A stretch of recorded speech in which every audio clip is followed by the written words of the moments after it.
एकजना व्यक्तिले दुईवटा आँपको बिरुवा ल्याइकन आफ्नो घरको छेउकै बारीमा रोप्नु भएछ र एउटा बिरुवालाई चाहिँ मलजल लगाई गोडमेल गरिकन राम्रोसँग हुर्काउनु भएछ र अर्को बिरुवालाई चाहिँ मलजल नगरिकन त्यसलाई कुनै पनि गोडमेल नगरिकन पानी मात्रै हालिकन त्यसलाई चाहिँ उब्जाउँदै हुनुहुँदो रहेछ र बिस्तारै ती दुईटै बोट बढ्दै गए र पछि त्यो बिरुवाहरू चाहिँ ठुलो भइकन जुन मलजल पाइरहेको बिरुवाले चाहिँ असाध्यै राम्रो फलहरू फलाएछ र जुन मल नपाएको गोडमेल नपाएको पानी मात्र पाएको बिरुवाले चाहिँ कुनै फल फलाउन सकेनछ।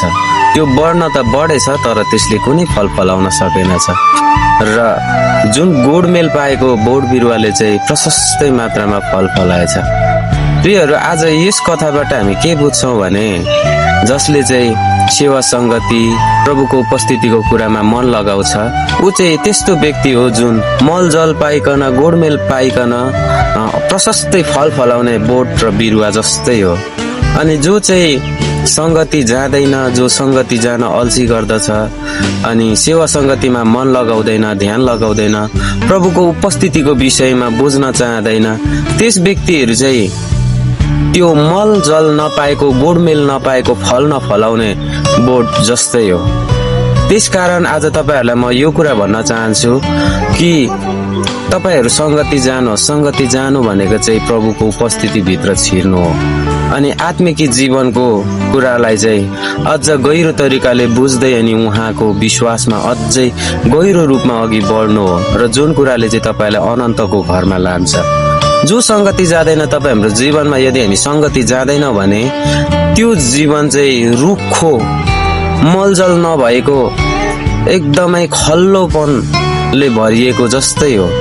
त्यस कारणले गर्दाखेरि यदि तपाईं त्यो फल फलाउने प्रशस्तै फल फलाउने बोट जस्तै तपाईं हुन चाहनुहुन्छ भने तपाईलाई संगति जान आवश्यक छ र संगति गइकन प्रभुको उपस्थिति भित्र छिर्न आवश्यक छ। तपाईलाई चाहिने गोडमेल अनि तपाईलाई चाहिने मलजलको कुराहरू चाहिँ तपाईले संगतिमा भेट्नु हुनेछ।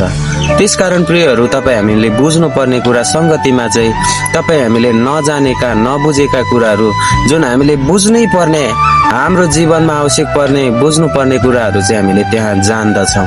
हामी संगति मात्र गएर हुँदैन, संगतिमा गएर हामीले खोजी गर्नुपर्ने हुन्छ। जसरी हामी शरीरको भोगको निम्ति, हाम्रो शारीरिक जीवन यापनको निम्ति जति पनि छैटौं दिनसम्म हामी विभिन्न कामहरू गर्छौं,